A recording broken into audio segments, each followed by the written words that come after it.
Hello, this is Munich Mensch. I'm Kumar Barwa. Today, snippets of my conversation with Paul, who's come from England. You're from Britain. Yes. How long have you been here in Munich? It's been 4 years now. Any interesting stories of your experiences in Munich?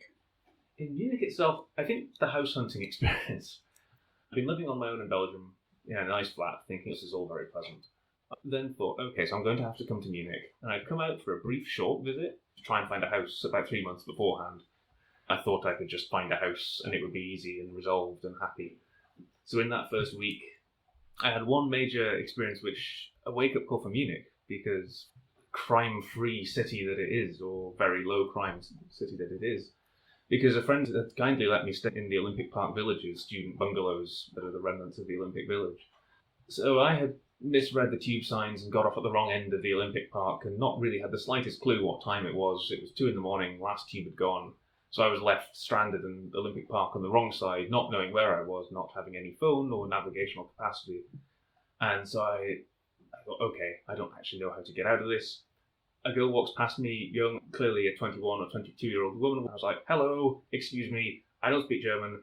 Can you tell me how to get back this part of the park? And she said, yeah, sure, just walk with me and I'll show you the way. And that was a moment when I was like, okay, this is weird, because in Britain, a woman would not ask a strange man in a dark park to walk with her through that environment. So it really sent a message about what kind of place Munich was. I then got to Munich for the job, and I thought, I don't really want to pay for a hotel because this is just money down the drain. Why don't I camp? Buy a tent, because I always wanted to buy a tent. So I thought I could spend 300 or 400 euros on a hotel, or I could spend it on a tent, and then I've got the tent forever. And then I can use it afterwards. For the record, we have not used the tent yet in 4 years. But, okay, so I can do this. And there's a campsite, which is actually connected to the Olympic Games as well, in the sense that to give people who couldn't afford it a place to stay. And it's been run as a non-profit, or a very close to non-profit organisation since the Olympics. So I did that, and it was a stupid idea. It was really stupid, because September is cold, or at least that September was cold. I was going to bed fully clothed, within 2 sleeping bags, with a coat on top of me, and I was still cold.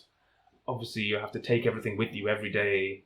At the time, there were people sleeping on that site who were just sort of squatting. It was a bit of a strange environment. There were some very nice people there. There were some very strange people there at the same time. Whilst I met a couple of nice people and some interesting people, I found it quite stressful, because while all this was going on, I was trying to find a house. And that is not an easy thing in Munich, as you may know. I was getting very anxious about it. So eventually someone said, look, I'm going away for a couple of weeks. Why don't you take my house just for a couple of weeks while you continue looking? At that point, I ended up just taking a short business let after that point and finding a house. Surprisingly, I nearly had a house in the first 2 days of arriving in Munich. Someone at the Belgian university I'd been at said, oh, a friend of a friend, the housing contract's coming up, so I could put you in contact. Maybe you can pass it on. And this girl showed me her flat, and it was lovely. It was really nice. It was cheap.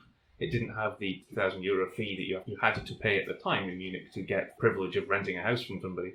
The owner said, I can just sign it over. She wasn't the owner, she was the renter. She said, he's happy because he doesn't have to deal with it. Unfortunately, what then happened was the landlord found out that I was not German and didn't speak German, and said, no, I'm not going to rent to someone who does not speak German, which was a shame. I lost that flat. If you want to hear more great stories, then like Munich Mensch on Facebook and subscribe to us on YouTube. And if you have a story to tell, then get in touch with us. Have a great day.